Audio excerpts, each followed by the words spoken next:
আমার চরিত্র হনন করা হচ্ছে। তার চেয়ে আমাকে মেরে ফেলা ভালো ছিল, আমাকে রাস্তাঘাটে ওরা মেরে ফেলতো। ছেলেকে আল্লাহ সসম্মানে সজ্ঞানে আল্লাহ নিয়ে গেছেন। তাকে সে সে তো জানতো না কোথায় যাচ্ছে, সে কিন্তু বেহেশতে চলে গেছে।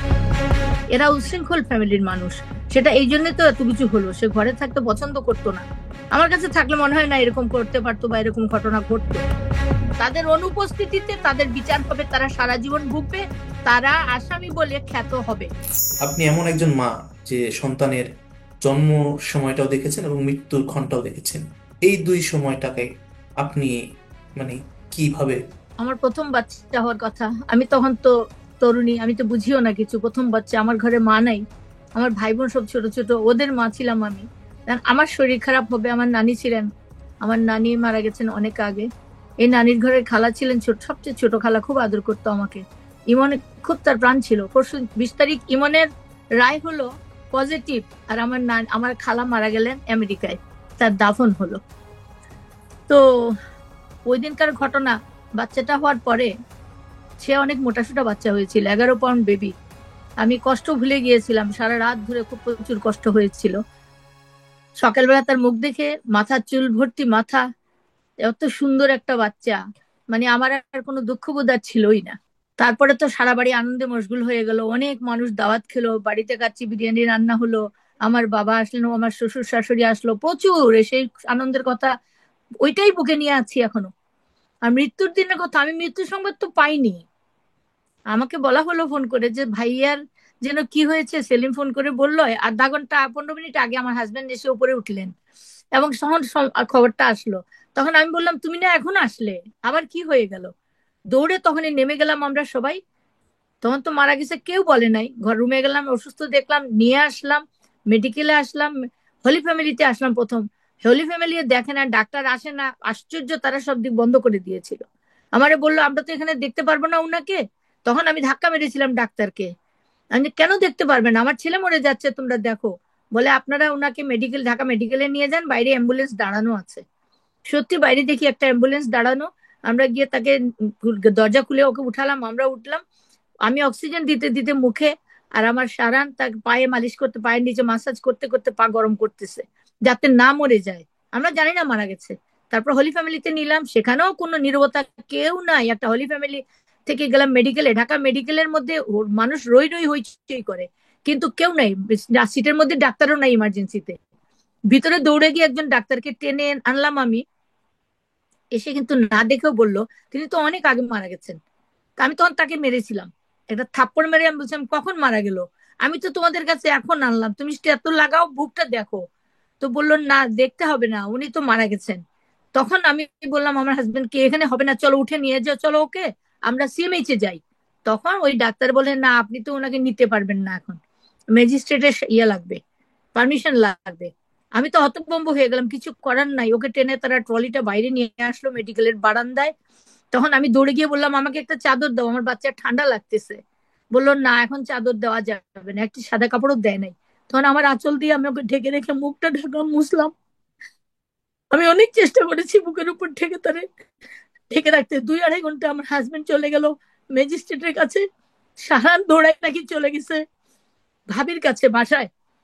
তখন ওই যে স্বামীরা দৌড়াই পালাই গেল ওই সালমান স্বামীর ইয়ের কাছে। যদি ওই দিন ওই সময়ে সারান দরজাটা না লাগাইতো, তাহলে বোধহয় আরো অনেক আলামত নষ্ট হয়ে যেত, ঘর থেকে এগুলো বার হয়ে যেত। এই তো এটা মনে হয়, তারপরে জানলাম, মেডিকেলে গিয়ে জানলাম ইমন মারা গেছে।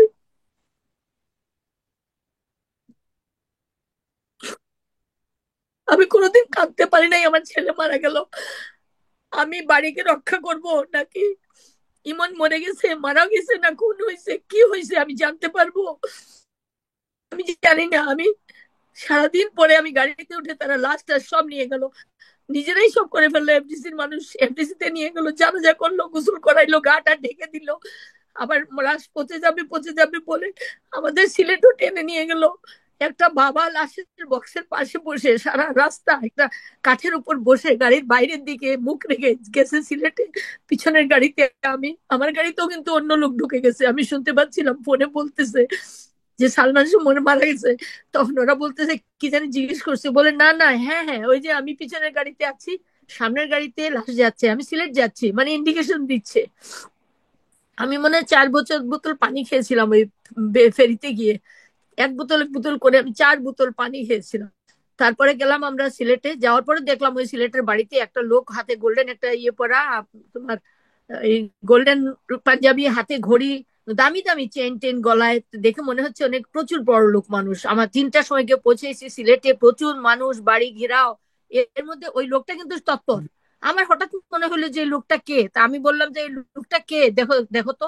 তো পুলিশকে জানানো হলো, পালাই গেছে। তারপর কিছু লোক ছিল আরো 2-4 জন সঙ্গে, আমরা চিনি না। তা আমার ভাই ওদেরকে হোটেলে রাখছে, পরে সকালে দেখা গেল হোটেল ছেড়ে ওরা চলে গেছে, পালাই গেছে। এই হলো মৃত্যুর দিনের ঘটনা। কোনো মা এতদিন একটা মরা লাশ নিয়ে টানা হেঁচড়া করেছে আমার জানা নাই। আমার জানা নাই, সারা দুনিয়ার মানুষ আমার সঙ্গে ছিল, আমি সবার কাছে কৃতজ্ঞ। আমি আজকে কাঁদতে পারছি, আমি বুঝতে পারছি আমার ছেলেকে মেরে ফেলছে। আমার ছেলেকে মেরে ফেলছে যারা, তাদের বিচার চাই আমি, তাদের বিচার করো। এখনো আমাকে গালাগালি করা হচ্ছে, আমার চরিত্র হনন করা হচ্ছে। তার চেয়ে আমাকে মেরে ফেলা ভালো ছিল। আমাকে রাস্তাঘাটে ওরা মেরে ফেলতো, সেটাই ভালো ছিল। আমাকে নাকি মহিলা ডাকতো, ডলির কথা বলে সামিরা, ডলি আন্টি বলেছে আমাকে। আমাকে যদি সালমান শাহ মা ডাকতো না, তাহলে সামিরা আম্মা ডাকে কেমনে? আপনার দৃষ্টিকোণ থেকে ন্যায় বিচারের প্রত্যাশা কতটা করছেন আপনি? আমি 100% আশা করছি, আমার আল্লাহ আছেন সাথে, আমার দেশবাসী আছে আমার সাথে, এবং প্রশাসন, আগের প্রশাসনিক ইয়ে নাই। আমি আশাবাদী এখন। ওই কি, আপনাদের যে এজেন্সিতে দেওয়া হয়েছে পিবিআই, এখন নিশ্চয়ই ভালো করবেন, কারণ এখন তো আর কোনো স্কোপ নাই। যেখানে জজ রায় দিয়েছেন, জজ ইয়ে থেকে, যে এটা হত্যা, হত্যার রায় তো হয়ে গেছে। এখন আসামিদের জিজ্ঞাসাবাদ করে তাদের পানিশমেন্ট বাকি আছে, এটাই তো। এখন এখানে তাদের পানিশমেন্ট যদি তারা পালাইও যায়, তাদের পানিশমেন্ট নাও দেয়, তাদের অনুপস্থিতিতে তাদের বিচার হবে, তারা সারা জীবন ভুগবে, তারা আসামি বলে খ্যাত হবে, এটাই তো। আমার ছেলে নিহত হয়েছে, তাকে খুন করা হয়েছে, উনি আদালত সুন্দর করে পড়ে বুঝাই দিয়েছেন কিভাবে খুন করা হয়েছে। এভাবে কোনো রায় হয়েছে বলেও আমার জানা নাই বিগত দিনে। এবং বিশ্বের মানুষ আমাকে ফোন করে বলতেছে, বিশ্ববাসী আপনাদের সাথে, আপনার সাথে আছি আমরা।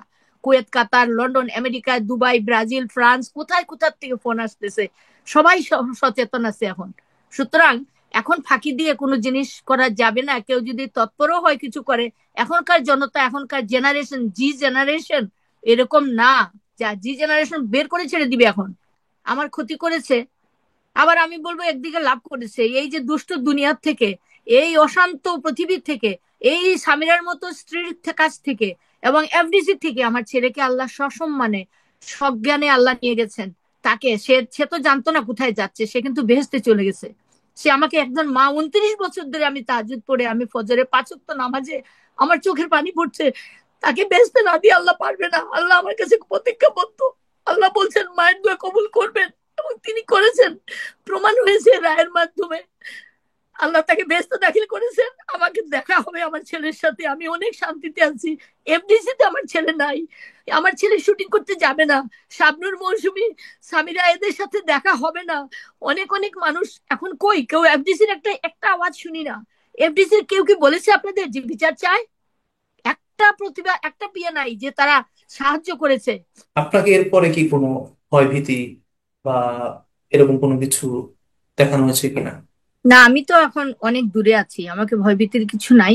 বাট আমার ভাইয়ের জন্য অনেকেই বলছে, বাসায় যাচ্ছে, দেখছে, কথা বলছে, বলছে আপনি একটু সাবধান থাকবেন। বলছে এটা তো সবাই বলবে। তো ভয়ভীতি এভাবে এখন এই মুহূর্তে কিছু আমি দেখতে পাচ্ছি, কিন্তু ডন এরা তো আগেই আমাকে ভয়ভীতি দেখিয়েছে। হুম। তো এখন ওরা কি করবে না করবে আমি জানি না, আমি দেশে থাকলে কি হতো জানি না। তবে এখানেও আমি, আমার এখানে আমার ইয়েকে আমি জানিয়ে, পুলিশ প্রশাসনকে আমরা ইনফর্ম করেছি যে আমার উপরে এরকম এরকম ইয়ে আছে, এখানে যদি কোনো রকম অসুবিধা হয়, গভর্নমেন্ট যেন আমাকে টেক কেয়ার করে, আমরা জানিয়েছি এখানে। এই যে দীর্ঘ সময় যে মামলার সুরাহা হয়নি, এই যে জট নানান, মানে এটা কি কারণে হয়নি? মানে গ্যাপটা কোন জায়গায় আপনার কাছে মনে হয়? এটা তো প্রভাব খাটিয়ে ওরা চাপিয়ে রেখেছে, যাতে যাতে আলামত নষ্ট হয়ে যায়, হয়তো আমি মরে যাব, না হলে আত্মহত্যা বারবারই হইতে হইতে আত্মহত্যা করাতে করাতে আমি এটা মেনে নিব। এই ধরনের একটা কিছু প্রভাবিত, অবশ্যই 100% প্রভাব ছিল। মানে আচ্ছা। কিছুদিন আগেও তো, এখন ইদানিং তো সামিরা বের হয়ে গেল, মডেলিং করছে, বিয়ে শাদী তো বাদ দিলাম, তারপরেও সে অনেক রকম হুমকি দামকি, হ্যাঁ উনি বসে আছে কেন লন্ডন গিয়ে, উনি আসুক না, আমি তো দেশ ছাড়ি না, এগুলো তো থ্রেট, এগুলো থ্রেট না, এগুলোই তো থ্রেট। কি আপনাকে দোষারোপ করে বিভিন্ন ভাবে, বা সালমান শাহকে নিয়েও নানান নেগেটিভ, নেতিবাচক, মুখরোচক বিষয়ে সামনে এনেছে, এগুলো নিয়ে কি বলবেন আপনি? এগুলো নিয়ে কিছু বলার নাই, এগুলা যে সে যে রুচির মানুষ সে রুচির কথা বলছে। আমি তো আর পার্লার ব্যবসায়ী না, আমাদের দেশি কথায় বলে না পিত। তো এখন আমাদের দেশে যারা পার্লার ব্যবসা করেন শিক্ষিত মানুষরা, তারা ব্যবসা হিসাবে করেন, ভদ্র ঘরের ভদ্র সমাজের অনেকেই করেন, যাতে সৌন্দর্যই এর জন্য। আর এরা হলো কাউলুন থেকে আসছে, নৌইয়ার থেকে আসছে, এরা তো জাতেই ওরকম।